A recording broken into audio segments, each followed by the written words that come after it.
So testing. We are live, it looks like. So we're going to talk today about Legacy Cube. This is a phenomenal format that I personally love. It contends with the top format for me. I don't know about you two, but I am Joseph Hurt, owner-operator of Chaos Games. This is James Owens, science teacher extraordinaire.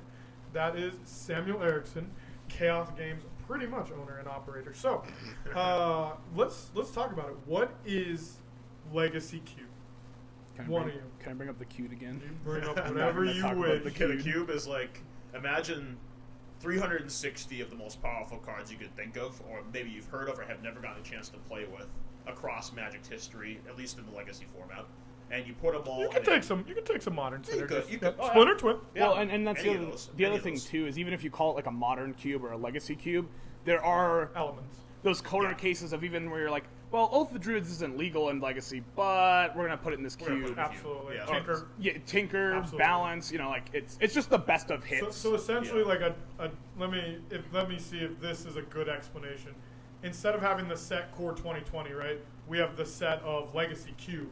Yep. And you just constantly redraft that set with the random booster packs. Yep, and it works just like a normal draft. You get 3 packs, but they're all randomized from that cube, and you're gonna see different packs every time you play. The shuffling and sorting process is a phenomenon. If you haven't seen it before, it's an experience. It's an art pretty itself. entertaining. That's the best part of the game. Yeah. For some people, yeah. For some people, shuffling part. But, so we kind of know what it is. We kind of defined it.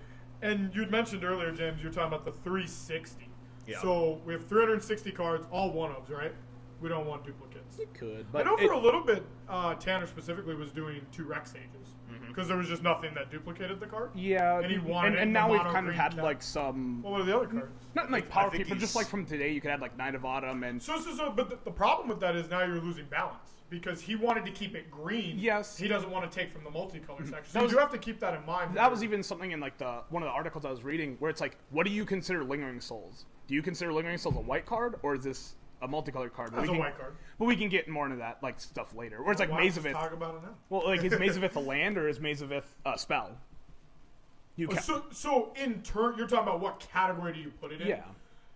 That would be interesting. I'd be interested to know what Tanner did with his Maze of Ith specifically. But I know when I personally build a deck, a Maze of Ith is a spell to me. It's a spell to me too. Like Exactly. I never wanted to use Maze of Ith as a land. I never thought of it as a land. It didn't go with my land If count. you get Urborg, it's nice. Then it's a land. Yes. But yeah. And if you're playing Chromatic Lantern in the cube for whatever reason, it's nice. Yeah, and essentially what we're doing here is we're trying to introduce Cube to a players that know how to play Magic already, but have maybe never cubed before, and maybe are looking for that kind of the next step up in a really fun, limited experience. Right. And I think Well, yeah, they hear the legacy tagline, They and they're see just like, Legacy "Ooh, you new, get turn but- 2." I don't know. Cube So, in like, itself is an excellent segue to Legacy if you want to. And just playing with some of the cards that Yes. are powerful in Legacy, like that's what kind of turned me on to like even the Eternal formats was seeing how powerful these cube decks can get.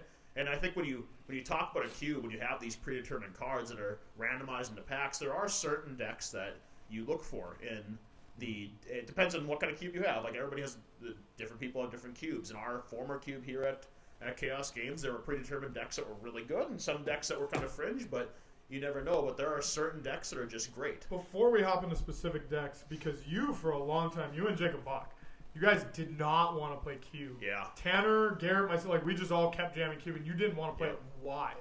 Can you like recall those? It almost Cube and I think at the shop you look at who played Cube, it was like the really high level players, and I think we were ready to move up to that rank, but we were just kind of intimidated to do it because we didn't know anything about the Cube. We didn't know the meta. We didn't know how to do it, and I think so. There is the perception like you got past the barrier of going into a store and playing tournaments, but there was still a barrier where you divided players into certain echelons.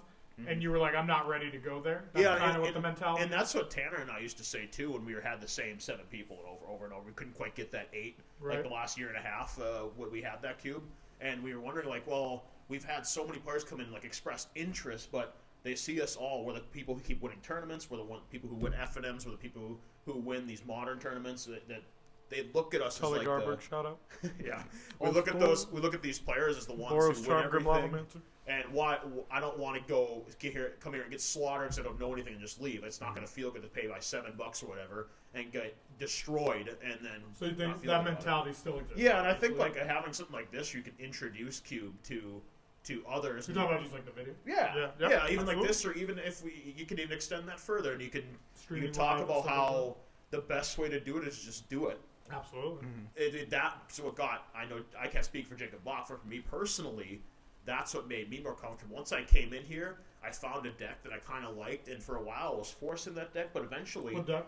it was just mono green Okay. ramp, which is a solid deck in Cube. It's an easy deck to put together. That'll be the next segment, but Yeah. finish your thought there. Yeah, but it helped me get over that learning curve, and I wasn't as intimidated by what I was getting past. I think you're seeing all these powerful cards, and you know they're powerful. Yep. And you start and the small degree of difference in power level could make or break you, and that's kind of you're looking at 15 incredibly powerful cards. What do I take? Absolutely. And I think that's part of I turn that into as part of the fun for me, but it's So- also kind of intimidating. So that's a good segue because we're talking about not only deck construction and good synergistic combos, but pack one, pick one is always a topic of It's conversation. huge. So Sam, we've had this discussion a couple times. I open pack one, pick one. Mox Diamond or No, Coalition Daniel Getru is a moron. I will say that on this recording to his face, and I will use vulgar language in his face. Anyway, you see Gaia's Cradle. Oh yeah. When you see Gaia's Cradle, obviously one of the most powerful cards. Now, he was just talking about the green deck. Yep. There's multiple variants of the green deck. I talked to Lance about this a couple different times. He's explained it. Right, there's like the mid-range green where you're like Polukranos, Yep. Prime Time. Yeah. You just like probably Elder Gargaroth. That's at this the time. top of your curve is prime time. You're trying to get to that. You're Yeah, slam. you're just like throwing the last throw. Yeah. You're just like That's beating what you're trying phase. to do. Yep. But then there's the other green deck that's like The dorky the legacy things. elves. Yeah, Yeah, and then legacy you're just like, hoof is It's my legacy finish. elves. Yeah. You're gonna natural order hoof green sun hoof. You try to build So- that corner queen, and then you get hoof daddy, and you go bam. So Just so always when gets out you there. see Gaia's Cradle in pack one, pick one, we're not gonna go over like a specific pack. I'm just saying you see Gaia's Cradle, and you're gonna see a multitude. You're gonna see maybe a dual land, fetch land, Gristlebrand, whatever. Is Green Sun Zenith, Gaia's Cradle a pack one, pick one? I don't think so. You don't think That's so? all. That is one of the hard debated topics. Is pick Gaia's Cradle, pack one, pick one. I've done it. Yeah, I've of course done you it, can do it. Yeah, I've I done it. don't. But it does put you in a particular lane because that particular card is kind of it sticks you into a certain meta versus like if you grab Mox Diamond or something. Well, now you're That's- being pressured into like you're gonna pick every like little dorky guy. Yeah, I know. You're gonna be pressured into like you're gonna kind You of like can see. pick things like Tanner for a while had Skin Shifter in the queue. Yeah. You can Yeah. pick something like that. Yeah, Scavenging. yeah, so it's like you kind of have to like pick these middle of the road creatures rather than like your finish. Like you're gonna pick up your finishers when you see them, but like Natural order yeah, trader. you're- But see, and you just said my thing there, which is why I don't believe it's a pack one, pick one. Gaia's Cradle alone, it does powerful things, but it doesn't win you games. No. So you have yeah, to you're just get. like 12 it mana. needs- It's it like needs help. Yes, It you needs help. need to either go into the Eldrazi Titans or you need to go into this natural order Crater Hoof mentality. And because I know there was a few weeks straight, every time I saw Gaia's Cradle, I picked it. And I was like, I'm going to try to make that. And it just sucked because sometimes it was super successful. You But have to the get that- times it wasn't Felt really is bad when about it. somebody was like, well, I'm on show and tell, so I'm grabbing Emrakul, I'm You're grabbing in prime time. there- Yeah, all the so big then- idiots you want. So then I would end up with this Gaia's Cradle, but then end up with this like mid-range deck. yeah, you'd be like So- my best thing I could cast is Polukranos. You're like, So Gaia's Cradle wasn't the linchpin piece to the deck. Yeah, you know- it's an incredible player in the deck. But is it pack one, pick one? No, because you have to have so much support around it. Now, like you said, I've done well pack one, pick one away, but pick one again. But if you don't get the help you need, if somebody else is also has a few mono green pieces, it just and messes everything. it just messes everybody up. You both get O2'd, you both feel bad, and so like my best advice for pack one, pick one to newer players is keep yourselves open for a while. I'm going to talk about this because you just brought it up where you said there's that guy down the table who's picking your cards Yep. and you're just literally peed off about it. Yep, and we all know it. Let like- me tell you about Well, this man Matty named Ayres? Matty Ice. Yeah. Okay, I don't know. People watch this, they may know him, they may not know him. This guy, this fudger, I would say a different word, but Fourth pick he Jace? freaking picked. I had the show and tell sneak attack deck to a T, except brainstorms, ponders, all the digging tools. He picked, I think it was a 4th or a 6th pick Jace the Mind Sculptor, and he said, I'm in this deck. Someone, you two, make sense of that statement because I still don't agree with Well, it. it's the mono blue do now things. Like, that's what I'm getting. He I actually went- just sent this meme to Xander where it's like, man, win the game by attacking or draw 25 cards. It's a guy playing Uno with just the mid full. It's like, that's Uro? Uno. Oh. Yeah, and then it's just like, you're sitting there with, you're like, yeah, I'm gonna be blue mage. I'll just keep drawing cards. Yeah. If I can just keep drawing, I'll win. It annoyed me because that's the beauty of Cube, right? Like you were just talking about. He was so set on this stupid card, and people are gonna do that. They're gonna see Yep. the card they want to play, And they they're gonna send be, it. and they're gonna be like, make some phony excuse in their head that this is Jace is not. Guys, Miracles in Legacy, fucking does this. Okay, freaking does this, and it's so frustrating when you have to wait 20 turns to win with a Jace the Mind Sculptor. This is not a win. This is not a strategy. And in Yes, but actually, no. it is in Legacy when you can like play all of the. And to all be of fair, the this miracle this cards. disclaimer goes to like all just draft environments where it's like someone sees a rare and they're like, oh, I'm gonna do this, and then like you're cutting each other. So this is gonna happen regardless. I think Cube is way different than a normal draft. It's a lot more punishing in Cube when people are like, I'm on the green deck, and then you're like, I'm on the green deck or whatever. It's so. punishing in the cube because you have a limited number of outcomes because it is singleton. Yes. When I'm in a The normal normal draft, FNM you can draft, see- I could potentially have another land of that same type come back around. But in cube, if I don't take the Misty Rainforest, then I'm probably not seeing it again. Like and. I think Tanner's maybe the freaking- larger, Oh Tanner, notorious drafter of all lands, is I think the bigger message that you're trying to build here is that if you know someone's cutting you, that's a skill in its own right. Yes. Realize when someone's cutting. Yes. Start finding ways to get out or to make the best of what you have, and I think that's one of the biggest skills to develop in drafting cube, and it's also very difficult. So question then, that's really good. That's a good segue. So, Sam, like when you draft in the Cube specifically, let's say you pick up a Tinker, pack one. Let's say Quinn, you pick up a Tinker, pack Yep. one, pick one. And are you thinking about trying to go into another deck in your first few packs, or Tinker. Yeah, you're like- gonna go hard on Well, Tinker and plan? so like that is like when you're pack one pick one, or I guess it's a lot easier to do if you're like in a pack two pick one, or like you've had like a pack to draft and you're kind of seeing the thing. And you're like, okay, well now I have this. Now I'm maybe looking out for like the Sundering Titans, the Inkwell Leviathans, and friends like that. I get you're gonna go with the game plan, but I'm Well, wondering, does it pop into your head that James Owens, 3 seats down, could be? Obviously, this is just that's whatever. I'm Sure. just- Yep. Does it pop in your? I'm gonna pick this Tinker, but like, what if someone opens a Tyrant Academy?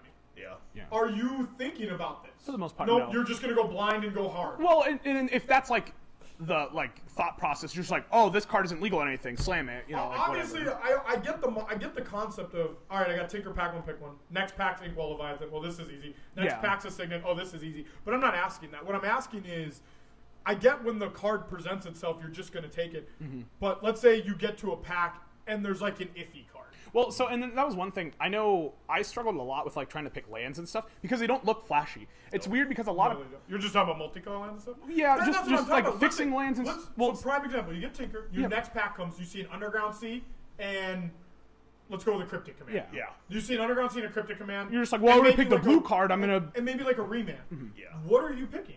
me like the smart drafter is gonna say No, like, no, I'm asking what you're picking. okay.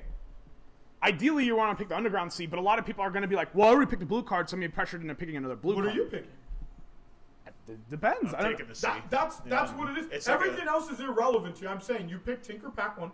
Your pack two is now the three cards you're gonna hold. personally, okay, so it's Cryptic, Remand, Underground Sea. Correct. I'm picking Remand. You're gonna me take personally. Remand. But Okay. the thing is, why I- Remand? So like Cryptic is kind of like when if you're trying to do like a Tinker strat, you're trying to like do something really fast, and Cryptic can be a good like late game card, but if you're doing the Tinker thing, you kind of want to go speedy, quick. You want to try the to ga- get there fast. Yeah. So like, and then in certain scenarios, you're gonna be like, well, I'm gonna keep this 2-lander Signet, and you might not necessarily never, but like you're not gonna get back up to that 4-mana threshold. Whereas like Remand's kind of the best of both worlds because it's kind of a combo enabler to like possibly draw you into the Tinker. And then Cryptic Command can do that too, but that's if you kind of want to play a later game. Like if the Cryptic wheels, I'm not gonna say no. No, we're not talking about that right now. And of course, but so I was gonna go to my thing first, where like it's weird because a lot of players, and I think I fall into this pit trap too. A lot of players understand that like lands are important. They see dual lands and they're like really expensive, and they're like, well, I'm gonna keep my lands rather than try and like sell them off or do whatever. In the cube, it's kind of the opposite because it's like, well, I see this Underground Sea, but like here's a natural order, or like here's a crater hub, like here's this like really flashy card. It's like you can just play basics in your deck. So like I think a lot of people that are They newer don't value the mana phase. exactly, Yeah, and sure. I definitely fall into that pitfall too, where I it's mean, like you just kind of proved it, right? yeah, so I mean, now you didn't prove it, but that was kind of the conversation. Where do you plan? Because Exactly. if you take Tinker and Underground Sea sets you up to at least to now start possibly play branching black into- cards. You need to Yeah. branch, or you need to 86 the plan, realizing that someone's stealing your stuff to make that Tinker deck. It's gonna be really important for you to have something. So same question to you then. I think you already kind of said yeah, it. You said you I would take the Underground Sea. You would take the Underground Yeah, Sea, and- and your thought is there because you want to stay. I just want to, if I only have a Tinker, right. I want to stay at least. Yes, none in of, this none of, scenario none you of do. those cards, like Cryptic, Remand, they're not blowing me away. Sure. They're great, solid control cards. Remand would be my second choice there. But Underground Sea is incredibly powerful. It helps your plan, but leaves you open. Yeah, and I think Sure. Underground Sea is just, regardless of the deck I'm in, one pick in, it's the best card in the pack. Fair. That's So I think, yeah, and we'll talk about wheeling yet, but like fair. I personally agree with you. Based on what I played, I would pick Underground Sea as well because not only that, I'm also thinking of cards like Baleful Strix. yeah. Yeah. I'm also thinking of cards like, well, now if I go blue-black, Well, Show yeah. and Tell wants, or excuse me, Tinker wants big artifact Big idiots. artifacts. What also functions with big artifact idiots?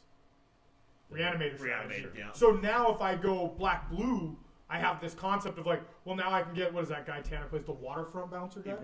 Yeah. A lot. He So plays a he's- lot. Well, then you And could then even there's the splash dude- for like Sphinx of the Steel The Wind. dude could. with Shadow?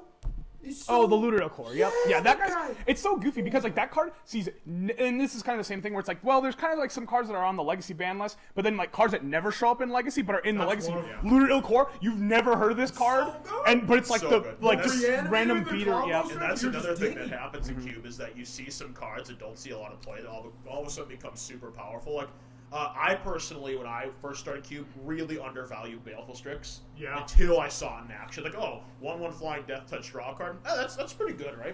But then you see it. And you see how much it slows games down. Well, it's like it the stops random the fast decks. yeah. It slows people down that want to attack. It's a combo It's a enabler. combo enabler. It does so many little things, but outside of Legacy Cube or like Legacy Cube, might not be the sexiest card in the world. Oh, dude, they play I mean, 4 they're- in Legacy decks. So They in love Legacy that. decks, yeah. 'Cause it slows but me, that's just like you said. certainly a card I undervalue. But once you see it work, You love it. you love it. Love it. I can actually I kind of had this story prepared. I remember my first cube at GG. Guerrilla Games. Yep. I picked up my first pack, and I saw. This is your first ever cube? Yes. Okay, Yep. So I okay. picked up my first pack, and I saw Brainstorm, and I just saw the draw 3 cards. I'm like, wasn't there some like really good card that drew 3 cards? And I'm just like, oh, whatever. This seems probably good enough. And then we went through the whole draft. I drafted just terrible pile of cards, but I was playing versus Tanner in either round 1 or 2. I think I got crushed round 1, and I played versus Tanner in the 0-1 bracket. He was just, that was back when bad Tanner, he's just like, losing his mind. He's like, why are you here, type of thing. But I distinctly remember too, I played the Brainstorm, and I played it like a Ponder, because like newer Magic player Sam was just like, okay, well, you're supposed to draw 3 cards and you can manipulate them, but I was just like, look at the top 3, pick the best one, put the other 2 back. And then like Tanner was just like, are you stupid? You get the truth, like, he was just like sitting there slamming on the table, just like, why are you in this draft? What are you doing? Yeah, we don't talk about bad Tanner. Old Tanner? Bad Tanner. We like good Tanner. Tanner has done New a lot of good for the limited environment in this by supporting with Cube. Absolutely. And, I would agree with that. He always comes to pre-releases. love the guy to death. Loves to make He's done a drafts. lot. He's done a lot of good Is things. there a butt in there? No. Okay, that's fair. So what do you touch on it? Oh, I'm losing my train of thought. So some of my favorite games I've ever played have been with Tanner. No, I was gonna say. So now, like another good way to talk about. So we've kind of talked about what about your favorite decks. Cool. Yeah. So what is a favorite deck, and then what is one maybe that we've found? I have a couple in my head, but what is one you have found through just picking up cards and playing the deck? yeah. Just So what would be like a favorite? a favorite for me that I've won with a lot of different decks, but I think my favorite deck is blue red semi control with the red coming in as the aggressor. I've won a So lot. you like tempo? Yeah, Like Monastery, very, Spear, Grim Lava it's very blue red Sure. tempo. Do you slot in like Kiki, Yep. Splinter? Yep. You would If slot that's that? there, I'll get it in there. Yep. Sure, okay. Splinter Twin combo. If it's there, I'm absolutely playing it. Well, And that's one of the marquee things. The Splinter Twin. Garrett and I used to talk about this all the time. One of my favorite cards for that deck is Prophetic Bolt. Absolutely. Prophetic Bolt's Absolutely. insane. Yep. So, and I think a lot of people fall into this pitfall too, where they want to play like blue good, play blue Yeah. cards. So a lot of people Matty want to is. try and fight over blue cards. Matty is. So like, I do think like some of the blue and black decks are a little bit more powerful, but they either have like super flashy plays or they just die. My kind of like de facto is to just kind of go to the green deck because I know like a lot of people in our community like to just draft the powerful blue cards. And It it is gets strong. left out a lot. It's And very that's strong. it's just like a really decent audible where you're just like, why is this card like pack like in the Matty Ice scenario? Why is this card coming around pack 6? Okay, And- I'll take and you this green know- thing. Okay, well that's a green thing. I'll take this. You and know and its eventually, goal. yeah. You know the goal that you want to do with, and that's probably that might be my second favorite deck. To play some variation of just mono green because you could take like mana wrappers and it works well. You could Mid-rangers. take you could and take, you could almost splash any other color, and Yeah. like because that's it's easy to splash a red in there if you need to. It's yeah, easy. get like Dragon Lord Master or of the- Tarka. yeah. So, Yep, it's easy to get into like you can go into the little dork strategy. You can go into the big idiot hoof strategy. You Sure. there's just a Just lot of open. things, and you could honestly And green's the best you color could in shift Magic. into a little bit of blue in there if you want to. You c- So then yours was blue red, more of the tempo style. Yeah, tempo blue red. And yeah. then you're I saying like your blue, favorite. blue black control is like if I can always get it, but I just always see like a disparity in the blue card. Like eventually, like I'll start like getting like the Doom Blades and like a lot of the decent black finishers, but then I'm just like, where are my blue cards? I drafted this Force of Will like pretty early, and I have like one other counterspell and like a dinky creature. So and when you say control, what win cons are you looking for in like a blue black control and cube? it can kind of depend. You can go towards like some of the planeswalkers as in, like Jace the Mind Sculptor, or even the 5-mana Liliana, which can like tutor or not tutor. Is that but- the one from like Amonkhet? Yeah. Yeah, the Amonkhet Lily. You yeah. can make zombies, and then like if you mill over like a big dude, you can. Well, you reanimate. mill and then you reanimate, You right? can You mill reanimate. 2, I think, but yeah. Yeah, you do a mill and then you reanimate. It's like a reanimate And then strategy. in between, you play like the creatures like Gonti, So then- Chupacabra, and like those are kind of like another like kind of value-y engine. Yep, as well. absolutely. Necrotal used to be the thing Yes. before Chupacabra. Yep. Absolutely. Okay, interesting. My personal, so one I found is Shallow Grave. So yeah. Was it? I was playing Brandon Lighting. It was. I never played with this card, and I'd seen it a few times. I was like, this is okay, and it was insane. It was one. It was turn one. I think I thought seized or duressed him. Turn two, I went Una's Prowler, and then turn three, I just went Grave Titan, Shallow Grave, get 2 zombies, swing. He didn't discard to make it smaller, so he took that damage. And I got 2 more. I literally was Oh, threatening. yeah, to you win. nined him, and then Dude, you it had was like 15 points. It in was play. insane, and that's the other thing that I don't like about Reanimator, or even potentially the Show and Tell variants. There's a lot of incidental bounce cards that just ruin the strategy, and there's almost too Whereas many. Shallow Grave is kind of the best of both worlds because it's like You just get gain a one attack. Yes, and then, yep. yeah, well, and Shallow Grave specifically with Grave Titan in that moment because you left behind an army. Exactly, yep. That they just have to now deal with. Because I was on the play, so he's literally this is his exit of turn 2 going into turn 3, and he's just staring down 9 damage to the dome, a 3/1 flyer, and then 4 2/2s, and he's just like, I'm defeated. he was Toxic Deluge is about the only answer, and even then, he has to like ritual it out or something. Like, Well, no, he's going turn 3, so he could, Oh, sure, he could just sure, play it. yeah. But that was like one card I found. But I think my favorite deck, and when you were kind of playing with, like when we were down in MCM playing, Yep. we were playing like myself, Tanner, Garrett, Pirelli, Matty Ice. We played for like a year straight. It was like in between my time of Guerrilla Games and this. And we played for like a year straight. The deck I found is probably my favorite is the White Black Taxes deck. I Yeah. mean, this is exactly This deck, See, it was either going to be that or that like loam variant you found. no, fuck that. What? Fudge that. The White Black Taxes deck is utterly insane. It's good. Because if you really get good. the turn 1 disruption, right, you get the swords, the path, the Yep. push, the Just these Thoughtseizes. super powerful. You get something, then you go into like a Thalia, and then like, well, this is stupid. And then you get some insane tempo, but you can't play the Crucible if you do the Thalia. But like, You you like could vindicate their land or something. yes! Or I guess Vindicate not a a land. Thalia, but, But yes. that's what I'm saying. You can follow up with like I remember against Tanner specifically. It was literally turn 1, look at his hand. Yep. Turn 2, Thalia. Okay, Turn that's 3 stunted. him. Turn 3 Yeah. himmed him. Took his 2 lands. Ooh. And then I Double went, Stone And then Rain, it came back to skip. my turn, and I'm like, strip mine, Crucible, blow land up, go. Yeah. Defeat. And It's, it was it's a so crazy, gone. it's a It was- crazy good the deck. game It was, was dope. but then you can also this deck can flex because you get Chupacabra, you get those kind of cards which are nuts. You also can flex into like Stoneforge. Yeah, so then you get all the because your win conditioner are just all these crappy beaters, and then you're just like, oh wait, I have like it's- good black spells that kill things, and then I could even put like the Elspeth Knight Errant that like generates. You little ready tokens for and this stuff. card? What is the MVP of that deck? It's the Kaya. It's the Kaya yeah. Ghost And Assassin. that Matty deck is Erickson, a we should really cut Kaya Matt, Ghost Assassin. he literally did not play with the card. He's like, well, I want to cut This this card's card. terrible. Cut this card and Get put. it outta He here. wanted to cut the card and put Thragtusk back in the cube. And that was I remember the draft as clear as day. And actually, this is actually good for the next topic. But we had a 14-man draft. I think you might have played in it. I think I would. It was a 14-man draft, and I was like, I'm not gonna wheel anything. So I looked at my pack one pick when I'm like looking at it. Kaya was there, and then I think it was like a Gideon or something like that. And I was just like, I'm gonna wheel one card because there's 14 people here. Yeah. High So roll. I was just like, I'm gonna take, I guess, this Gideon. Maybe So it was a 12-man. Because at 14. it might have been 12. It was 12 or 14, but I knew I wasn't. You you weren't were gonna be getting There two or was wheeling. three nothing cards, coming and it was back, going to be. basically. You're not thinking Yeah. of wheels Yeah. in this format because Yeah. you have so many drafters.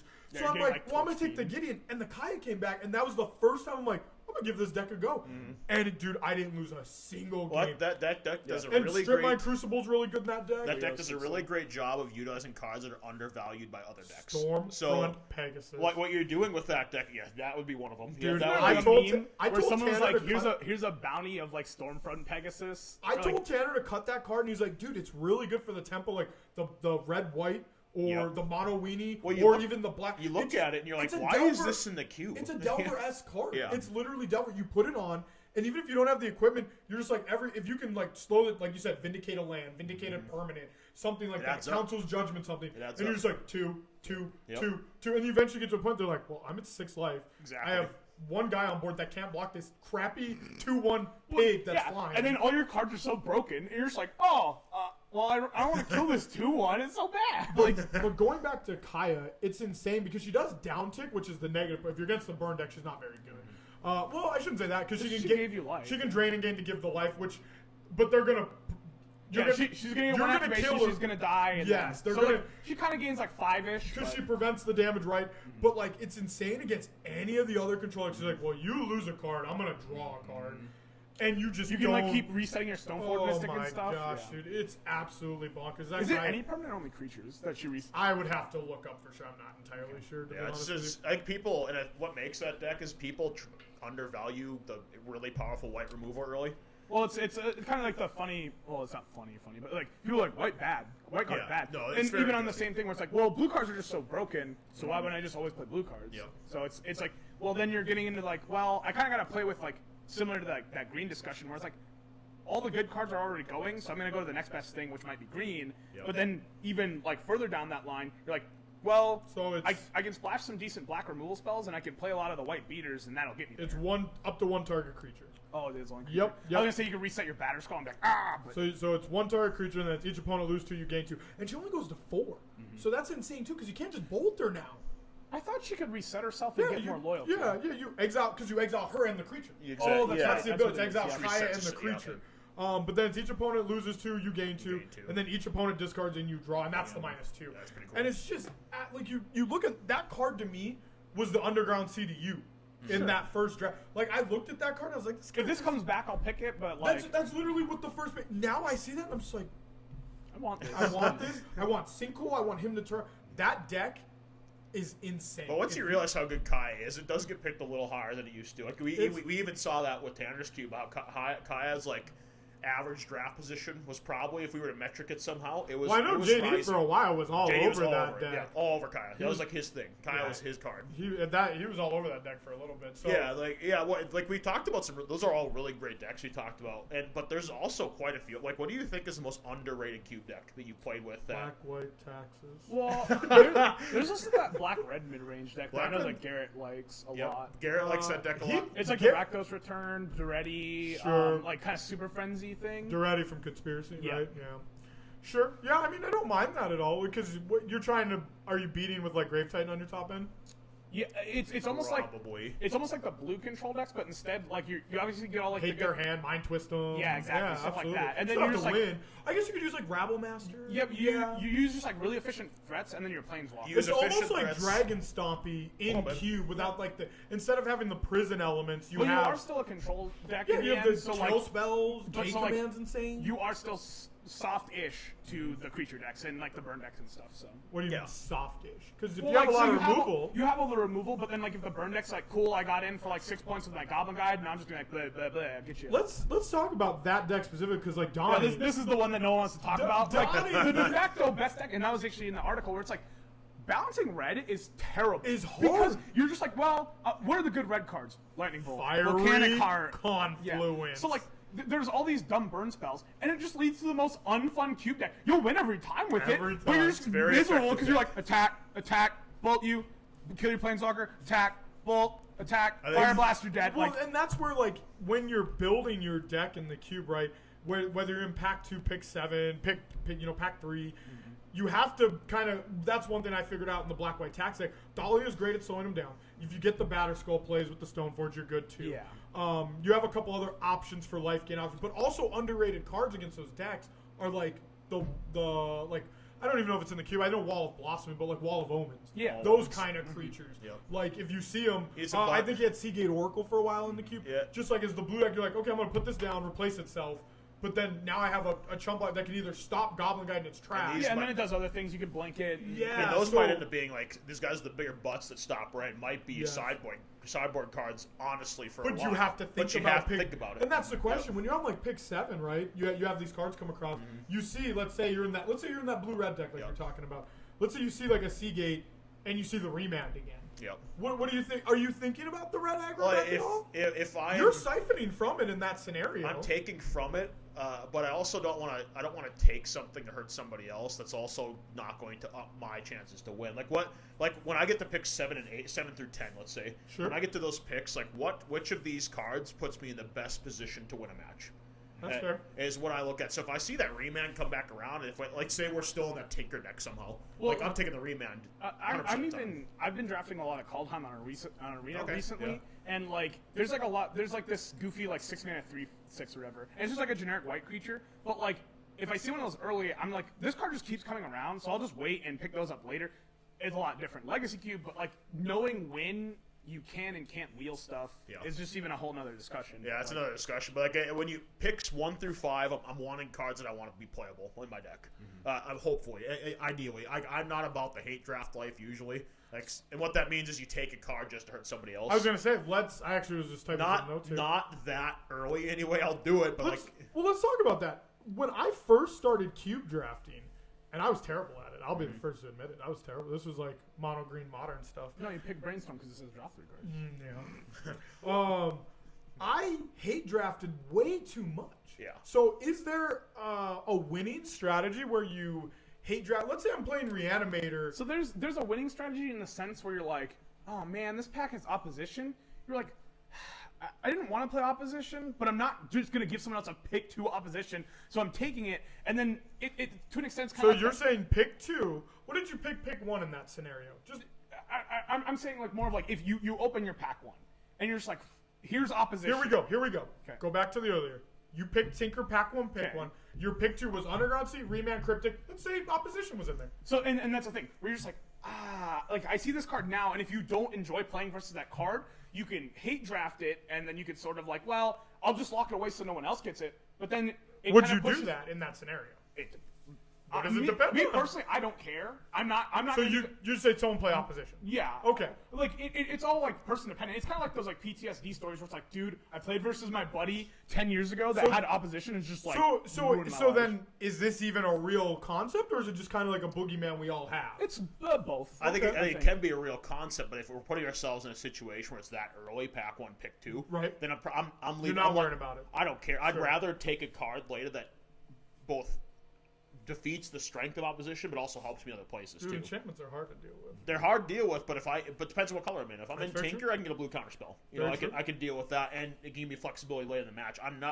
I will never hate draft a card that early. That's fair. And then that's more of like when you're at like the pick like 10 to 15. Like say if you're already in the green deck and you see an opposition, you're just like, I'm not playing versus this garbage. Pack It's it like away. it's like the 97 Bulls trading for. Oh, dude. It's like the 97 Bulls trading for You're like going over my name head. a guy Charles Barkley and not playing him. Oh, that's a You good put him on one. the bench, and you say, Dude, "Hey, that Charles." Houston squad was pretty good. Jeez. That's all I'm gonna say. Okay. John Stockton had a game winner. That's neither here or there, but that's my point, though. Is you're taking this really powerful card that is not going to make your deck, Right. if you stay in the Tinker strategy. When you're in But don't that some pick, professional teams do that? They the don't. Is that a thing? Like, New Jersey Nets, Brooklyn Nets. Sorry, it's been a while. okay. We're not getting into that. So but so like that's where I don't think you do that in that pick 1 to 5. That's like the pick 5 Later. to you're 10. valuing your deck construction over hate drafting, Yes. unless you have major PTSD. is Or what you're there's saying. nothing else in In the my pack opinion, that is yes. good for me, and this pack is just hot garbage for my strategy. Yeah, there's nothing going on. If I see an opposition, I'm like, well, this card's really powerful. It would wreck me in a Sure. game, and I have nothing for it. Then I'll take a look at it. But if I'm that early, I always want to take a card I can either shift into. And I think that's the thing too, where it's like it's not necessarily like in the 1 to 5 spectrum. I don't think that's necessarily a hate draft. I think that's putting yourself into an archetype. Like you can pick an opposition, or the opposition in pick 1 to 5, and then you can be like, okay, well, I can still flex into this. Whether it's like, if it's the hate draft thing, or if it's just like, oh no, this is just good card. I want to play good cards. So Yeah. So next, so hate drafting. Okay, that was good information. Next thing I had typed down here is wheels, because we talked about it a little earlier. an art. And there's a couple different conversations around wheeling stuff, right? Yeah, they're like let's perfectly talk about simple. initially. You're in an 8-man draft, and I bring up the specific amount of drafters because this matters when it comes Oh, yeah. to wheeling. So we're in an 8-man draft. Like, what is the concept behind wheeling? When did you guys discover? When did I guess really early you start realizing, like, if you see two or three cards that are really, really good for you in this pack, and you just assume like, oh, well, I'll just take one and then grab another one later. Well, that might not be possible. It could be, especially so like in my when I think about wheeling, even in 8-man, I start thinking about, and this is something you'll develop as you go. This is another one of those skills that you're going to develop as you play, which is Absolutely. most of the skills in Cube, to be quite honest with you. drafting in general. Yeah, I'm like, if I say I'm playing blue and I see 3 counter spells, I see Remand, Cryptic, and Force of Will. Okay, if I see all 3 of those, I'm more apt to just take the strongest card out of the 3, which is probably Wait, Remand, Force of Will, Cryptic? Cryptic. Okay, and you're deciding. I'm deciding between the 3, hoping another one of those wheel. I'm probably assuming Cryptic wheels. Oh, okay. Well, for me personally, Cryptic is a 3 blue cost. If Sure. somebody's taking Cryptic that early, they are hard set into blue. So Matty, I see. yeah, so like I'm taking, okay, so right away out you of gotta be those careful 3. with that coffin there, buddy. If I'm in those, if I see those 3 cards, this is just an example. There's a million different examples you can go with. I'm putting Cryptic in that whole, putting the side of the pack. I'm like, this is my wheel. Okay. And then I'm deciding between Remand or Force of Will. I'm probably taking the Remand, Okay. and because Okay. it's the most powerful card to me in the pack. Sure. So to answer your question, where it's like, when did you really like visualize wheeling? Yep. I know there was a period. I think either it had to have been the year before last, where I was playing a lot of the So holiday. 2018. 2018, No, 2019. 2019. It's 2021. Well, yeah. So at the end of 2019, they did the holiday cube, and just like I was drafting a lot on MTGO, and it remember was that. really Oh, yeah. easy. Like I think it's easiest to do when you're in your pack 1, because then you're like, cool, okay, here's the 15 I'm looking at, and you're gonna see that's the pack that you're gonna see the most cards out of course. But so you're gonna pick the best card, and then you're gonna realize that there's gonna be 7 cards missing from this pack, and you kind of got to go, what is most likely to come back if people like in theory are just like taking like the raw powerful card or whatever. So you're trying to base your first pick off what you think will also come back? If you like, so say that the Tinker example doesn't necessarily make sense, but like, say you pick something like a Snapcaster Mage early, and you're like, okay, As a well, pick 1? just spitball, and then you see like you're like, okay, here's like these 3 blue cards and a bolt or something. You're like, if any of these 4 cards come back, I'm perfectly fine. I'd take one of these cards. Right. The reason why I was asking is because you specifically referenced your pick 1 and then how many cards would be there when it came back. So I was asking if the Snapcaster was your pick 1. Because you're what it sounds to me like you were talking about is you were examining the initial pack, your pick 1, but you're giving some credence to what the wheel is going to be. Yeah, and You're basing your pick 1 off what of- you think will wheel. Yeah. But now, in that scenario, would you take a lesser card because you knew a wheel supportive card would come back? See, I or are think you taking a let's say there's let's say there's a Mox in there. So that is something that I would take into consideration on pack 2 or 3, as I've seen how the draft is panned out. Okay, so pack 1. So like pick pack one, pick one. You know, we're taking There's a Mox, and then there's some card that has a synergistic card that could wheel with it. Let's say, for instance, there's a Mox, and then there's a Splinter Twin and a Pestermite in the pack. So that's a decent example. But so like that's where you're figuring out your pack 1. I'm asking you what your pick 1 is there. So it's really hard to pass Moxen, so I think Right.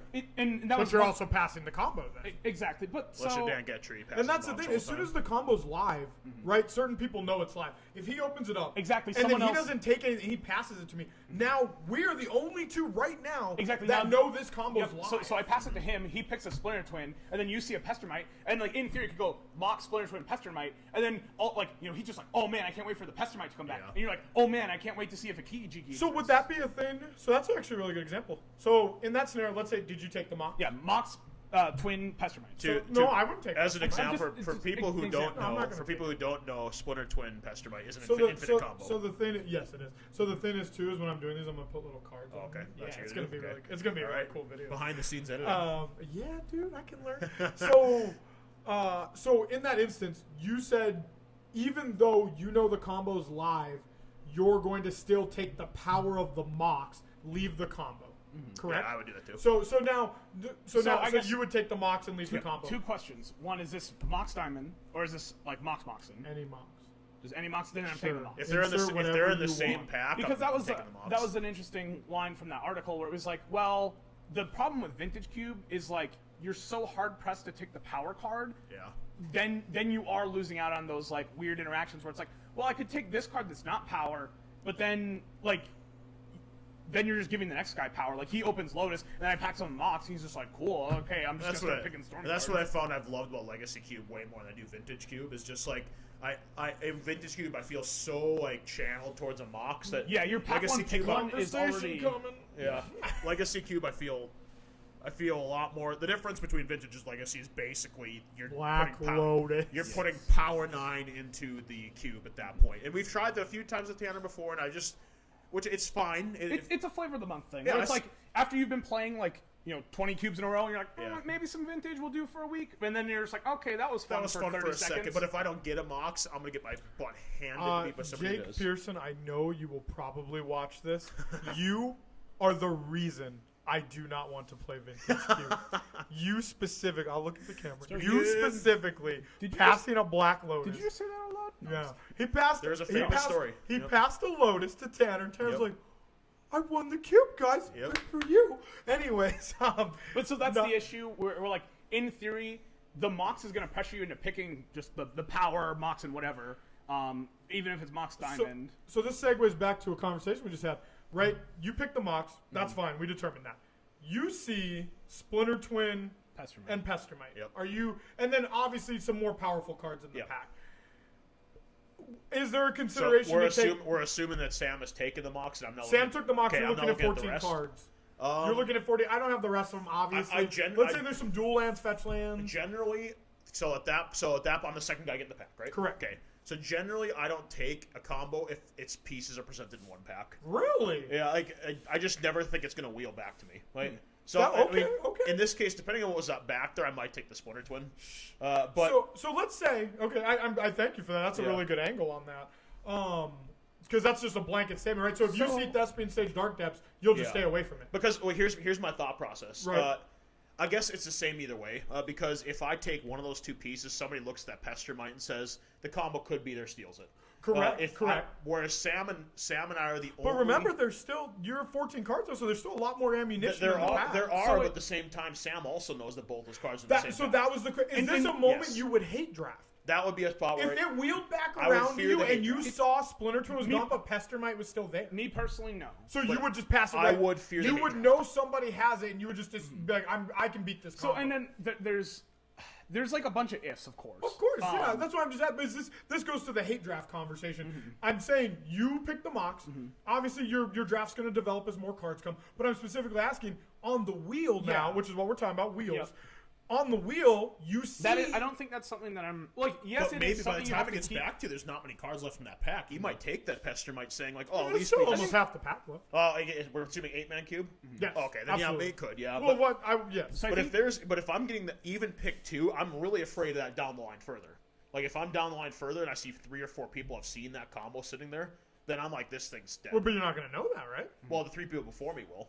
Like if they see Pestermite Splinter You're Twin. right. You're saying But if I'm picking pick 2, I'm slightly pick afraid of 2, the you eight know draft. he saw Yeah. it, but you're talking on like pick 4 Yeah. or 5. They It know makes me- everyone so has seen it. It makes me I think think there's two pieces of contextual evidence here. So I do like James's logic on the like. Well, if the combo's all rolled up in a pack, You don't like it. he doesn't. I don't like it if it's been like, okay, here's 2 other people that saw it. I get it, and there's like 2 or 3 cards missing out of the pack. I'm like, ooh. I agree in that logic. Yeah. But if it's pack 1, there's a little bit of the mysterious where it's like, oh wow, there's just Pack an one- innocent Pestermite here. Pack Oh, one there's I an can see. innocent whatever. Pack one I can see because it's not traditionally you're not taking a Pestermite for no reason. And even pick 2, but then that's where like then he has to worry if I have that a was decision even to something make. on my radar. Yeah, I have a decision to make. At that, even at pack 1, pick 2, I still have a decision to make. And if I don't get it, I've wasted a very high draft pick on a combo I no longer have. Absolutely. And then so the other thing is too, where you were saying like, okay, if the Pestermite wheels, me personally, and this is maybe greedy, whatever you want to call it, but so I'm not saying Pestermite isn't strong, but I am not going to see Pestermite as like a 3-mana 2/1 flash flyer over like the context of the cards in the Legacy Cube. I'm not seeing that as like a more powerful card than what. If there's absolutely nothing else for me, sure. But I'm not gonna like try and be like, oh, I'm gonna like counter combo someone else. Like I'm gonna take the card that's for my deck at that point, rather Okay. than if it's the Splinter Twin there, where like you can just slap Splinter Twin onto any kind of like value engine. I'm a little more inclined to take it. But the Pestermite, Yeah, I think we all agree that you take the Splinter Twin first either way. If you're going to try and make that move, the Splinter Because Twin. Splinter But can't you saying you take Splinter Twin first, Yes, leave because Pestermite? I think the decks I play anyway, Splinter Twin has a little bit more flexibility. But isn't Splinter Twin just dead a lot? You say It say is, it's but more it's also an flexible than enchantment. Pestermite? It's also an enchantment, which are just tougher to deal with than creatures. Absolutely. So Absolutely. that's one of the logic pieces I'd use and make. If I'm going to actually send it and try and go for that, I'd probably take the Splinter Twin first. like Pestermite has a lot of the random like blowy outy plays, and it's like a flash thing where like Splinter Twin you can still strap on to most creatures, and it is a like usable card. Whether it's you're Sure. doing the combo, you have like a Snapcaster loop, or stuff like that. Yeah, and I think that's one of the reasons why I'd take the Splinter. Given this, Whereas Pestermite's example. very innocuous. Given this example, but I think Sam's line is good. His logic saying if we're in pack 1, the odds of somebody just sniping Pestermite at the first pick is just not even their second pick is just slim. It's slim. If you're in pack 1, I'm pick 2, and I see them both. I might take the Splinter Twin there just because the odds of somebody just first picking a Pestermite is just really slim. So, and I think a lot of this depends on what else is in the pack. Of course. Like Absolutely. just like with any other argument, if there's another, This if is there's why I a should have the cards. yeah, if there's another. What does it do? What is the card doing? Because then we get the 2 cards. Oh, and we here's my shuffle refill. Oh, I don't have a refill. we shuffle everything else and we just boom. Sure. Okay, and then so wheeling gets less effect. Like we don't really need to spend a lot of time talking about this, right? Because wheel just gets less effective as you get more players. Yeah. You have 10, 12, 14. Yeah. You're only going to see Odds one are card. you're not seeing that card you want back. Yeah. Well, that's why I so- reference MTGO. All the drafts are 8 players. So the drafts are always the pretty same. fun. Whereas like in house, it's like But well, the here's a thing 10 I man, hate here's about a 6-man. MTGO is don't they try to make it more open, right? That if I decide to play later, I play So- someone else. Yes, so That's that's so the downside. stupid. Where like in theory you could just play the mirror, whereas in All a the time. traditional in real life cube you will not. You're Right. playing But- this- yeah, Right. and that's but what I don't like. When The MTGO draft is keeps- still unique enough to where it gives you that experience. Yeah, Because This is but what I jamming do is. want to know that if I draft a Raphaelis, I'm not seeing another Raphaelis. Correct. I do love that because it helps me strategize what Absolutely. There is a mode possible like that outcomes. on MTGO There too, are, but yeah, you have to sit there for 3 hours. Yeah, I get Well, yeah, why you have to play the MTGO. draft. I get why MTGO does it that way, so you can get up and leave and come back. Do you do that or no? I haven't done it often, no. Okay. But like even then, so like there's like a lot of the cards too, where it's like when you're playing the like kind of free mode MTGO draft, you see like the Eureka's and Show and Tells, and you're just like, get these away from me, I don't want this thing. But then in the 8-man draft, you can pick those willy nilly Yeah. because you're just like, Oh, You're gonna sure. see big idiots come back around. yeah, exactly. eventually. Then you're just like, cool, no one else is a Eureka ring. So Okay, let's talk about because I did some notes. Actually, I should have did this earlier. Oh, That's strange. That's fine. That's Interesting. fine. We're good. We're good. Hey, you were the one who asked me. Do you need to be next to We the should do that computer? thing. We should do it in a future episode where we like show a pack and be like, well, what's your logic behind your first? Yeah, pick? we can do a could, follow-up we to could that. easily That's do cool. that. Yeah. Well, we could even do it too, like Just when get we that start Tanner bum when we in. start recording actual cube events. Too. Yeah. It'd be kind of cool to put a GoPro Yeah, on somebody. Get like Joe's GoPro. Literally of him just doing the GoPro draft. as you That'd go be cool. through the draft, and then Yep. we could dissect that video. Yeah. There was actually.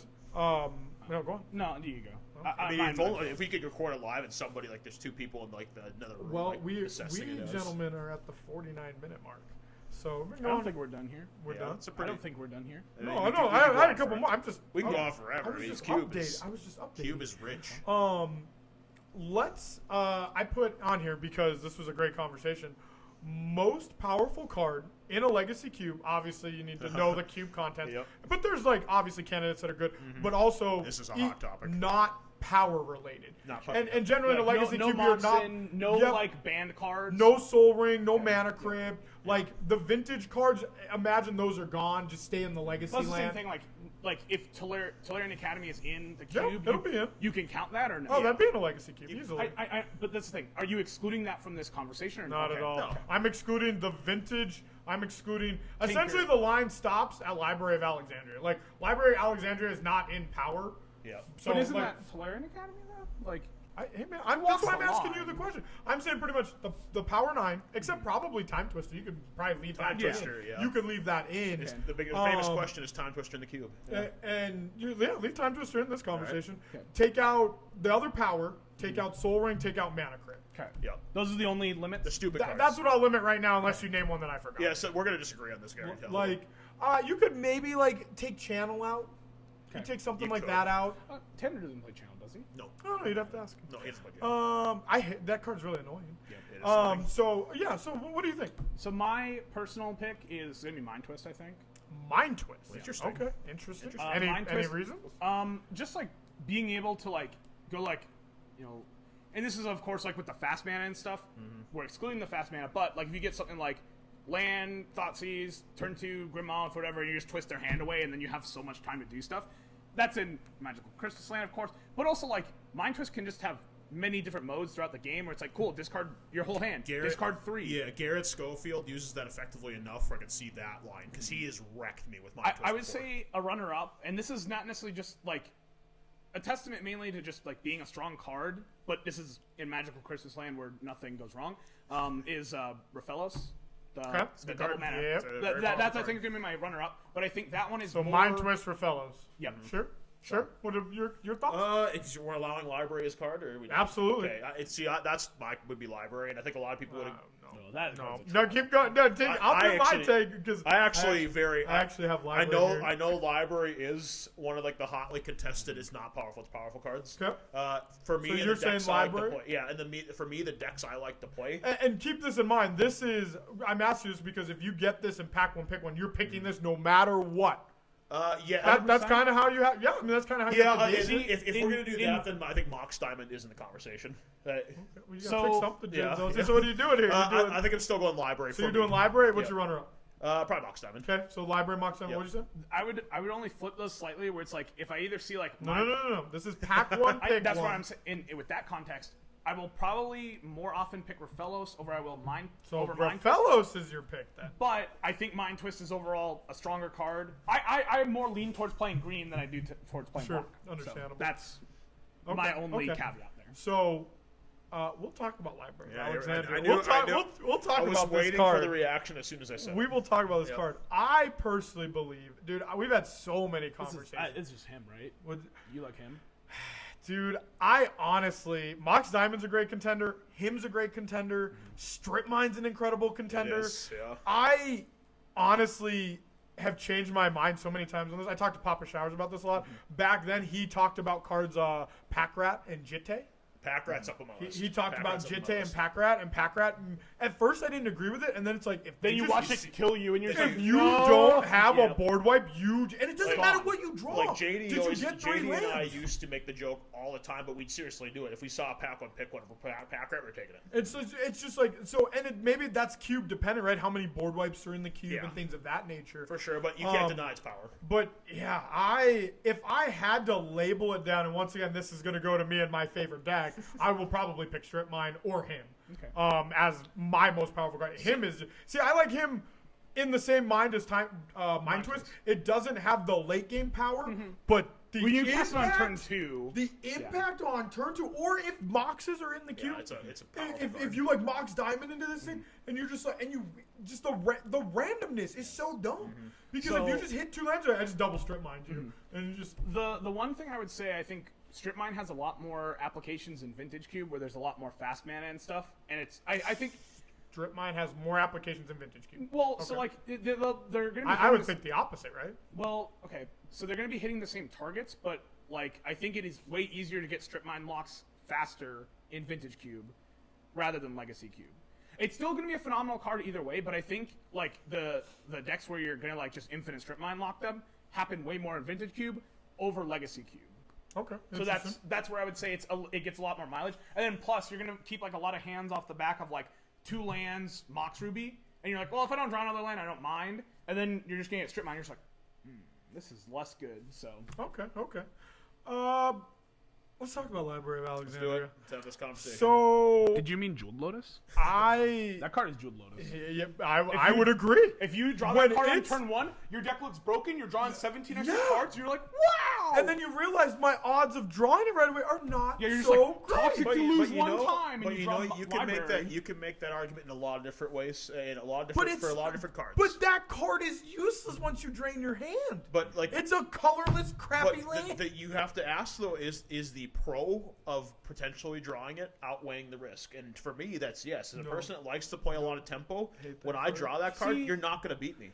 hate that card so much. I'm going to argue with that because I feel like there's a lot of so you. You'll I'm not just saying hate us. A well geared combo deck. If they have the combo and they're good at presenting it, a library isn't necessarily going to save you because the thing a library does too. It slows your game down. It so, like, slows you're just you gonna down run a over- turn. Like your opponent's gonna play a Goblin Guy, and you're just gonna be like, "What are we doing?" It's going to be very difficult 'Cause you'll now want to you- draw those first couple of cards, but that could also be just a huge life point swing. Because then now you're just like, well, I need to kill this Goblin Guide, but I also want to draw cards. So you're gonna start doing the drawing cards thing, and you're gonna like stagnate your board. So when you're like 2 or 3 turns behind, But you're also presenting very particular circumstances, so I can make the same argument for Raphaelos. Where, Well, I presented combo. He just presented. you did, mono but red. if you present combo, like, my idea for behind being in a tempo. Yeah, like deck go with my library, reanimator. So okay, I'm my on the idea play. is to tempo you anyway. I'm And on- so if I'm drawing cards Library as is not a tempo card. it's not, but it gets me Oh. into my tempo options faster. Are you talking about like specifically like remand? Sorta, yeah. I think it just makes him see more options, so he can be like, "Cool, I You have will this." see- It allows me to choose. There will maybe a key moment where seeing the additional 2 or 3 cards is worth being potentially high because that's the problem, right? You might see more cards, but you're not putting anything on board. So see, like You have to keep enough cards in Library your is hand. stronger in like the do nothing control or like versus Yes. a mid range deck. When you're just like, yeah, oh, what you're trying to mind twist me? Cool, I'll like. Right? And even then, like mind twist can even break up the library in certain circumstances. But the 1 or 2 cards they draw can be the But make or like, break. like take that specific instance I had with the Reanimator deck. So I'm on the play. You were on the. Actually, I think that might have been game 2, so he might have been on the play. But anyways, I thought sees you. Yep. Which already, well, I didn't even think of that. It already messes library up. Yeah, But it does. So I thought sees you. Messes a lot of decks up. I thought sees you take something. I go to my turn 2, I Una's Prowler, and then like I go to my turn 3 and I'm shallow gravy. Like you would have had to have hit a free counter spell or something in that window. I didn't thought sees you in order to implying- prevent the shallow. implying it's either Force of Will or Daze. If it's Force of Will, you're losing your card, and your library's super You know, dead. that's Well, but the Thoughtseize stops that too, because right, I'm gonna pluck the force you of will. can pluck the counter spell, sure. But that. But yeah, you mean that's those are all fair points. But I think if you look at a card like Mox Diamond too, if you're turn 1 playing a Thoughtseize, you're probably screwing me over either way. you're saying if you have Mox Diamond? But if I have any sort of powerful card and I'm dependent on that card, you're probably screwing me over either way. Like if you obviously library is way better on the play. Mox Diamond still fixes your mana. It does, but you're And it also can accelerate But you you a are turn. also keeping Mox Diamond probably with less lands you normally otherwise would have. Like if you're Well, you Mox, can't, right? Mox Diamond needs lands to discard. no, but like if I'm keeping 2 lands in a Mox, Mm-hmm. obviously if you take one of those other options, it's limiting my outs now. Like I think either Yeah, you way. can only cast a 2-drop, I guess. Yeah, my Thoughtseizes Yeah, but a Thalion is too would going to be mess me insane. up either way, library or not. I'm getting messed up. If I have my most powerful card in my hand that I want, not being on the play is always bad for me. Okay, interesting. Library, man. I didn't even think Thoughtseize is like. But messes this up has the been count. this Well, has and that's been- why I started talking about Mind Twist, and I was just like, oh, This has been a never mind. contested debate Yeah. in this shop for however long Chaos There's has been no around. debate. It's two people that like library and everyone else hates it. What, two people that like library? I think I it's love either library. Cody or Tanner. I think one of them really likes it. I think both of And them. then this guy over I here. like it too. But I mean, So like in the argument where it's like, you know, in our shop meta, if you want to call it, like everyone wants to fight over the blue do nothing cards. No. Only Matty Ice and Tanner. Yeah, and whatever. Quinn. They But, want like, to fight. But so like that. those are the people that want to play the do nothing cards. And like if you play versus 3 of those people in a row, yeah, library first pick. But like if Then you you play play versus Chris- Donnie on mono red. Or you play Pirelli. Yeah. Just oh my and you god. just like get this card out of my deck as fast as possible. So here's another thing. This actually, I don't even have this written down, but I never saw it in Tanner's Cube. Is Chrysler progress? Are we on the conversation again where we don't want to make red too good? Yeah, I think Well, that was in the cube at one point, It but was. and that's the like He tried to tone it down. Tanner's always been That card is so nutty. he's always walked the fine line to make a card a certain color way too good. He does And not red, like red. I think red has also, always been that color that Yes. gets kind of castrated Tanner also likes to make a nice variety of lands, and Yep. like whether he says it or not, he wants people to like pick lands. Evidently, why he just has all the good lands in his cube, Mm-hmm. and then it's just like, huh? I see you drafted 7 non-basics. You're dead. Here's You're 8 damage from my 2-mana spell. So like, Yeah, that just, I guess that filters into the conversation of not making red too good. Well, I only got 2 more things because I didn't write anything else down because nothing piqued my interest. But what about Vintage Cube? We touched on it a little bit versus Legacy because we're specifically talking about Legacy Cube, which I will say is my favorite cube. Legacy over Vintage, and I kind of did it with the Jake Pearson explanation because do you remember my Lotus Control deck? yes. I didn't win that draft. I won. Yeah. But I didn't win. I opened You just Lotus. passed I Lotus a bunch of opened Black times. Lotus. I opened Ancestral. And then I drafted all the other Lotuses because why not? Yeah. And then so that's my issue with Vintage. It's fun to do powerful stuff, but I hate it because to me it's almost like the idea of when you Well, it's like the drag race format, it's rather right. than like well, the no, not even that, but you value right. It like kind of messes up. It's like value drafting. Like right when you open up Modern Horizons or something, people are like, well, oh yeah, I don't here's want my to play. Emrakul, or like here's my Ultimate Master. Oh, I'm gonna pick Emrakul because it's Yeah, $30. I'm gonna pick the money card. That's just what Vintage is. It's like, Yeah. did I open? And it's kind of like the Mox reference. You're like, well, I'm gonna take the You're just Mox. pinned into picking them off. It's just so like these cards are so polarizing. Even back to that Gaia's Cradle thing that we talked about way Reference. earlier. Yep. So in pack 2 of a Vintage Cube I played 2 weeks ago. Okay. I was already in a green deck. I first picked like Hoof and some other stuff. I think I had the Natural Order already. I didn't have too many Mana Dorks, but in my pack 2 I was past a Mox Ruby and a Cradle. And, Oh my God. And my logic was like, You well, were past a Mox Ruby and a Cradle. yeah. That's Wow. pretty impressive. So the thing was, I was just like, I'm I was not second pick then. Yeah. Yeah. Okay. So I'm not passing this Ruby. Sure. But also, this is kind of in the wheel sense. Like, I feel like this Cradle should wheel to me, but then it's one of the two things where someone else goes, "Wow, a pick 6 Cradle in," or it's just like, well, I don't want some clown already drafted all the good green cards, so I'm gonna hate draft it on pick like 6 or 7. So I don't know exactly what it was, but the Cradle didn't come back, and I was really upset. But that's kind of like. That's asking a lot to wheel a Cradle in pack 2. It is what it is, but like I was already set up, and at that point, once I saw the Cradle, I was like, cool. Now I'm going to be paid into hopefully getting the Cradle back. Isn't the Cradle just stronger at that point? If you're in that deck, I didn't have as many Mana Dorks at that point. but you were down. You I were was heading going down toward- that path. sure, yeah. You knew, like without Cradle, you knew you were going down that path. So doesn't Cradle just enhance that game plan? It is what way it is. more but than the it's- Mox It's also does? power, dude. Power. See, this is why I hate that. And that's the first pick. That's the thing we were talking. We were like, well, first pick, pack 1, pick 1 is like That's the everything. different. Whereas- That's different. When you pack 1 a Cradle, you have nothing. I'm not talking about that conversation, but you're just like, pack one, pick one's the most important thing, but then you add the vintage cards in there, and then you're just like, well, I just have to pick Time Twister, Recall, Mox Sapphire, whatever. I don't know about Time Twister. But like, it's just the power in that conversation. But like, you're then eliminating your first pick, and then you then have another first pick, but it's not a first pick. So it's like, here's all this important thing, and then it's immediately not important because power exists. I hate vintage. And I hate those cards. They make the games. That's where I'm at too. Like vintage is fun for like a cup of coffee. No, I told Tanner, I was like, if you make that cube vintage, I just don't. I don't like. It's just it lacks balance in every sense of the word. It does. Soul Ring. Like if I get this mock staff, I'm like, oh, guess I'm playing blue. Like, This is an interesting vintage specific conversation.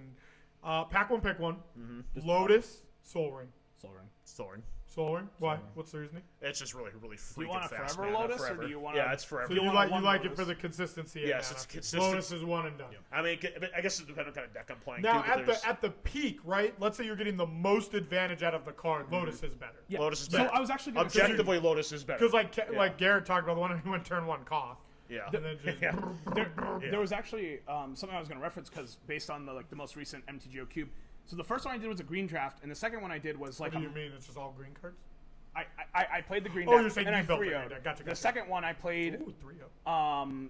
I Don't you I get pl- like free drafts then when you yeah. win? Okay. Yep. So you break even on drafts if you go 2-1, but you get extra and like the You can treasure just play chests. forever. Yep. Yeah. But so the second draft I had, I didn't get a Lotus, but I was on like that busted Tinker deck, and I had an Emery. But it's like there's all these like random like new push cards that like you wouldn't necessarily say would like work with like Lotus. Like obviously Emery and Lotus work, but like you wouldn't necessarily go like, oh yeah, this is a deck I'm gonna build in Command or whatever. But once you see them in the Vintage Cube, you're like, huh, if I go land Lotus Emery, I could just infinite Lotus forever.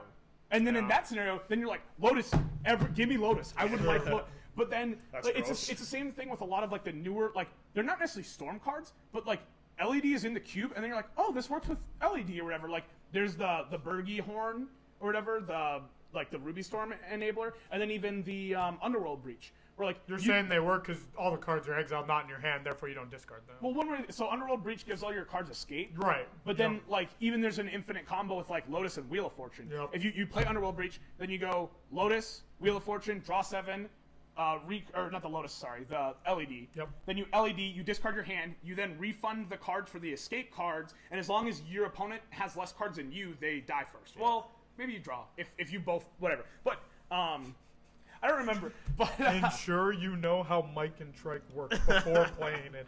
Zach Moore, know shout the card. outs. Read the card to understand the card. but regardless, Well, like, when you do combos like that, Yeah, you never know. You It's got to go crazy. beyond reading the card. It's You got to crazy. know how Yeah. it interacts. But Yep. but like there's like all these like newer cards that are getting really pushed in power level that you wouldn't immediately go, oh yeah, that's a vintage power level card, and then in the cube. It's incredible. But so like and that's where I think vintage cube is nifty. But then again, you're just like your opponent just goes like Lotus, Entomb, Reanimate, like, and you're just like, wow, that was Yeah. a really Oh, fun Fire game. of GG. Insanity. All right. So last note I have, unless you guys want to add something in there, because I haven't picked anything else up to add. What were you gonna say? I was actually gonna say, kind of, and this is like one topic that people like to either leave out or jam in their cube, regardless, is signets. See. Okay. Maybe you're saying put them in or leave them out. Yeah. Okay. Because so like some people think that like signets are just way too good on rate. They're just really annoying, right? Because it's a free way to like fix your mana without going out of Oh, your way. it gives you everything. And it unfortunately makes the artifact decks better. Like Tolarian gets better, Yeah. Tinker gets I was better, saying, so I- if I remember correctly, Mono Red Dreddy gets better. Yeah. if I remember correctly, Vintage Cube is the only cube on Moto now that plays signets. Sure. Where I know like Tanner's Cube always includes Yep, always them. has them.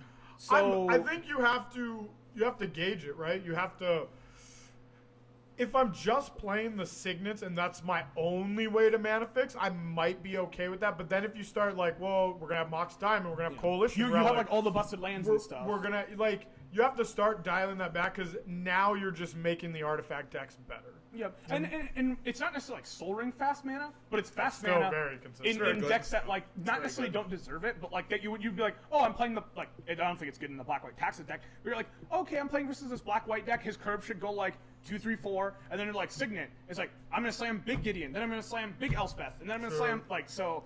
It just makes Yeah, I think with signets, I value them very, very highly when I draft, and it's a cheap way to fix mana with something that's tough to deal with, like an artifact, and only costs 2 to lay. Yeah. Like It's, I also feels so terrible. It's like, well, I have this naturalize in the cube. I have this naturalize, but if I kill this signet, it feels terrible because I need to kill like some Summoning Titan or a Phyrexian Metamorph or something else just- later. it's and you're so just annoying. like, ooh, I don't want to kill that. I would have liked to have seen Tanner's cube run without the signets to see what it looked like. Interesting. What would you put in place of them?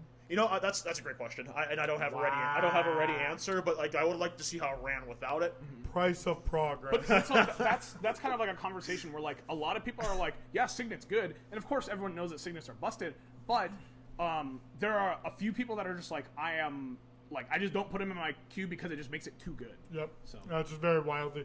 Which, in our cube we make initially, they might just be in there, just for the just for the sole purpose of we're just drafting every now. But eventually we might tweak them to get See, them out. I think I like Signets in a 540 cube. So there's actually another Because they're not always going to be there. There's another interesting thing there's that a conversation. that the guy had in his article where he was saying that he doesn't want to keep like copies of a card, but I think those are like those qualms are mainly to do with what's the word I'm thinking of, with the 360 cubes. Once you get, so his example was Armageddon and Ravages of War. He's like, I'm just gonna play the best version of it. Oh, the same. The cue cards that do the same Those thing. are the exact same card, Yeah. but also, okay, are you gonna go buy a Ravages of War or are you gonna go buy an Armageddon? Yeah. If my cube was my legacy elf deck, Yes, I know would how, go thank buy a Ravages of War. Good joke. But so, like, he only sticks to one-ofs in his cube. Okay. But I like that in the context of the 360 cube because then you kind You're of have saying that. you just have one Armageddon effect. Yep. Yes. Because you're always going to see all the same cards, and then all the archetypes present themselves every single time. Yes. Whereas in the 540 cube, I like including those extra copies.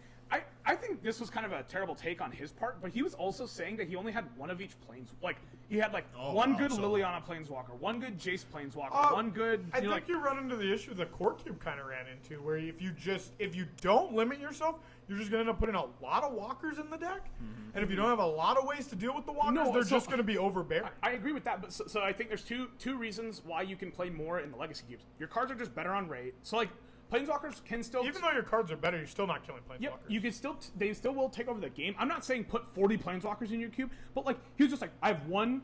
I play Jace the Mind Sculptor. Is he limiting himself to one Jace, or is he specifically just limiting one- himself to like one blue Planeswalker? one blue Planeswalker. One blue So Planeswalker. that was I misspoke. Because So like you're Tezzeret and choosing- Jace the Mind Sculptor are like two Yeah, but different you things. still, So, I don't yes. like that for that reason. Like, Yeah. it's straight. Literally, like you don't have Tezzeret. Well, sorry, artifacts. I'm only picking one planeswalker. Right. It's Jace, buddy. But so that I think that was Tameo a gets terrible screwed. Did he take. have like one multicolor then? He had from like the different Guilt.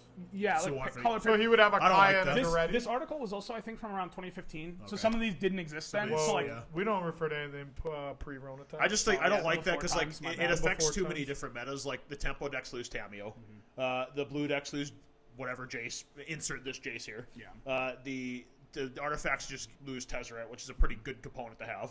Like Yeah, I don't and agree you with have that. to I choose could. one green planeswalker. Do you take like the Yeah. Nissa that untaps the lands, or do you take the draw cards Garruk?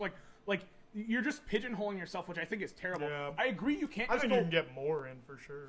I agree you can't just go Ungo Boingo and just go all planeswalkers whatever. Boingo. But I could see maybe one Jace. I could see Yep. maybe one Garrett. Yeah. If you like one Jace, one Lily, one Chandra, but then you Yeah. also have like Koth It's, or you something. still run into the same issue, really though.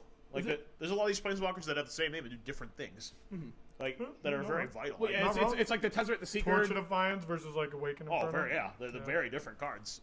But so I definitely think that in the core cube scenario, you do want to limit yourself on planeswalkers because also I don't think that's just a design space they have explored in many core sets. Whereas in the Legacy cube, you can kind of get away with them. And then maybe now with like War of the Spark existing, maybe instead of being like okay, well, Yeah, instead there's of more playing like options. 3 different we're not playing Baby Jace anymore, we're playing new Narset. Yeah. And there's Sure. corner cases where one is better than the other, and obviously they're both good in tandem because, well, actually no, they're not because you can't actually. I think it just goes stop to the draw. cube design. I think if you're putting all these planeswalkers in, have some sort of balance where people can interact with them. Like it goes to cube design. Like if you're too heavy on planeswalkers, they're gonna just run the game regardless of what decks are being Every played. game. Yep, absolutely. It would be when you're developing a cube, and that's just you in this case, I guess. I mean, just obviously, just common sense with balance is what you need. So I did pick one up here. 540 cubes or whatever number versus the tradition. Well, the 8-man 360.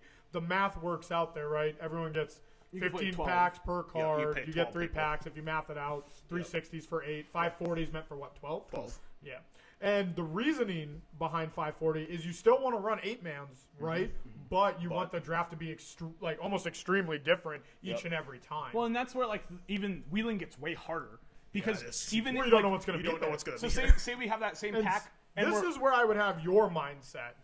Like, that's why your mindset amazed me, because I'm so used to playing a 540 cube. Yeah. And if I see the combo and I know it's existent, I want to go for See, yeah, it. I guess that's why, like, if I'm used to playing 360, I have that take more than I have So, the other. yeah, if you're playing 360, I can understand your take to an extent. But if you're playing 540 and you see both of them, you're just like, because that means if you take one, Yeah, they're going to be like, well, I know the it's other one's here. exactly. and And that's that's- if I'm playing 360, I know the other's going to present itself at some Yeah. point. So that's why I don't take it. But if I'm playing 540, I think it makes it a little bit. So you more- change it if you're playing. You Yeah, change yeah, that. if I know I'm so playing- so if you see If I'm Dark playing Depths and Tanner's Thespy, Cube. if you see Dark Depths Sesame Sage in a 540 cube environment in the same pack, are you more inclined to take one? what pick? Yes, and it's because could be nobody has any way of knowing if the rest of the Your, pieces are going your to be deck there. is not set. yet. So it's like just pick It's one. probably early. It's like You in the first get like 5 picks or something. any pack, just pick one. I'm simply saying because he said earlier, he sees Splinter Twin and Pester Mike. Because you don't know if it's going to be there. He was saying he doesn't know if he would get one to wheel, but I think he was referring to a 360 sense. Yeah. Now in a 540 In sense, a 540, there's another I dynamic. Maybe reverse that logic. There's another dynamic thrown in because the person who sees the second piece Doesn't know. it could if be sitting off you have not 12 in the packs, draft. not Well, you have and 12 that's- packs not in use. Right. I was gonna say the same thing where it's like, okay, so say we take that exact example, Mox Diamond, Splinter Twin, but the Pestermite is gone. I'm not even touching. I'm not touching this one. I'm not touching that Splinter Twin. Yeah, not yeah. close. But I thought you said it was just good, like put on a Flame Tonkavu or something. But it is. But if But if I see it's not a both of pack them, one. I'm not. It's not a pack If I see both of them, Right. I know it's gonna be there. I was It more gives me the referring to option. his comment. He said like Splinter Twin's just fine as a card. You Yeah, I can mean, put it on like a that was snap for- master. I don't think it's a pack one card. That was for the Oh, case sure, if sure. you saw both, you're Or I taking guess the pick Splinter one. Twin over the Pestermite for that reason. Right, But I don't know right. if it's You a just don't know stand- if it's there. I'm not. There's not many times where Stan will pick a Splinter Twin. No, that's Just fair. Not that's many fair. times. Just the 540 360 is interesting because the cube I built Two initially. Cogworks. Yeah. Oh my god, we have should that- probably That was have that was one thing that card. he mentioned in the. That you should always play Cogwork in your Well, not necessarily cube. cog work, but so he was Cogwork like, out. well, here's the Cogwork out. Cogwork out. It's the interesting dynamic because like it's also a cube, so you can kind of add these cutesy cards. I know the one meme card is just Blast from the Past because it's like That is a good card. But so like It is, he yeah. was just like, well, are you gonna put Cheaty Face in? No, and like no. the first 3 drafts it's gonna be funny, and then it's just like get over yourself, guy, or like Booster Tutor. But then it just takes do you- way too long to resolve. What is that where you just go get a booster and you draft it? Also, you can do one or two ways where you can, like, in the 540 cube, you could just have, like, here's the booster tutor is kinda pack. If fun. any of you clowns pick this, April- this is the pack you're going to. April Fool's Day. Everyone opens their cube pack and it's all booster tooth. but so, like, you can add silver borders, and he was just like, I don't like these because they just make the cube. It's the same as our commander rules. I think the card has to. If it's rules lawyer, the game is just done. Like, right, it has to be a card that works within the Yeah, the I'm normal never rules been a of fan of Magic. silver borders in the cube. Yeah, Well, I Blast from the Past is a the crazy only, card. I love the that only card. one which kind of like is just kind of hilarious. It's so good. I think we should add that one. That's it's the I'm 5 fine color. with that one too. That one would be actually Where kind of it's funny. just the utility Yep. spell. It has all the different art. Like that's so good. But so like something like that is like really cute to add. But he was just like, I don't like these as much. But then he went to the conspiracy cards. The only like 3 conspiracy cards we know of are do not. the realm, the cogwork. Which one's the realm? There's Is that, the 2 realm cards. There's the There's one 2 that realm says cards, there's Cogwork. the You have one, to- which one's the 5 card hand one? Yeah, so there's the one where you have to play all the cards you draft. But and all your lands tap for all mana. no, then you that's could- so It's trash. too- Yes. I know. Those were the only 3 that we've really Bad. played with, though. Well, That's some, bad. cubes, some cubes do want to like explore and stuff too, but I don't. Oh, we tried. And Yeah. It sucked. It There's sucks. the yeah. one with the 5 card hand, which ran in that That same sucks, issue. too. Yep. But then Cogwork is kind of that best of both worlds. Cogwork's great. But so yeah, I Cogwork like- I, I think like is Cogwork. always Cogwork up, every yeah. cube forever. Yeah, I actually, and then we debated. We tested 2 in Tanner's cube, I think. At a Yeah. We 540 tested both of But this for the those. 540 we to make we sure tested one both of those exists. conspiracies, And it made the draft so toxic because the one where you had the chromatic lantern for free, Yeah. they were just picking up everything. Yeah, you just pick whatever He card. literally wouldn't have picked a cryptic command, but he's like, well, I'm going to be able to cast it, so why wouldn't I take it? Yeah, he was literally just like, well, I'm going to try and wheel the Cryptic because it's triple Yeah, blue. yeah. I don't want to pick that early. And then you're just like, whoa, Cryptic Command? 2 for 1. Yeah, you're two just for gonna, 1. You're 2 for literally 1. going to look at your pack each time and take the most powerful card, and it's going to mess with all the other decks. Yeah. And it's not really fundamentally fair. Yeah. So, okay, well, the 540 is an interesting concept. I like the It idea. changes your logic a little bit if you're playing 8 guys with 540. So I like the reason why I like the 360 for what our purpose will be to start is because we're going to do a bi-weekly cube at the store. Is you're not playing it each week, and it's probably not going to necessarily be the same players each week. So having the same cards always in circulation isn't that bad in circulation. Is not that bad because Sam's not. He might try to draft the red deck, but if Donnie's there one week, then Donnie's going to mess with him. I ain't picking no red cards. straight red, You baby. see that, boy? No red. You're not getting any I'll pick, goblin I'll pick- guides. Can I you know. get Healing Salve in the cube? Just Healing Salve. You heard it here. Not Weather the Storm. Healing all Salve. my homies please. hate Weather the Storm. Power creep sucks. Okay. Storm's not even good in cube. Last one I got is and this kind of isn't necessarily just cube, right? This is just draft in general, but identifying. Did you guys ever have a time where you really the one identifier I hate and it works, but you're gonna figure it out in your local play groups is like, all right, we play with Quinn. What's Quinn drafting, guys? That's exactly what you were saying with Donnie. You're just like, you see Donnie, you see whoever. And that's what I hate because you should know that Tully does it in Modern. He shows up and he's John. played John, a Google times. Google has a bunch of zeros on it, by the way. So you Thanks, play. math major. He literally plays it right, and then he no matter who he sits down. I still will never forget that FNM at GG. He was playing Naya, and he's like, "Wow, Joe keeps winning with elves. I'm gonna put 4 fiery justice Modern in staple, my Fiery Justice. sideboard." Incoming. This is a bad card. No, it's good. It was good. I molded a 5, and he fiery justice me and got in my face. And Defeat. This was bad mulligan rule. I only looked at 5 cards. What's at the ends of the legs? And so Defeat. so I'm not necessarily talking about that identifier where you know Donnie Joe's coming in and he always plays green. Yeah. But I'm talking about identifiers within the draft itself. Yeah, so you- Just signals is what you're saying. Not right. identifiers. And we've kind of touched on it a lot, right? Like, okay, I saw Splinter Twin, I saw Pestermite.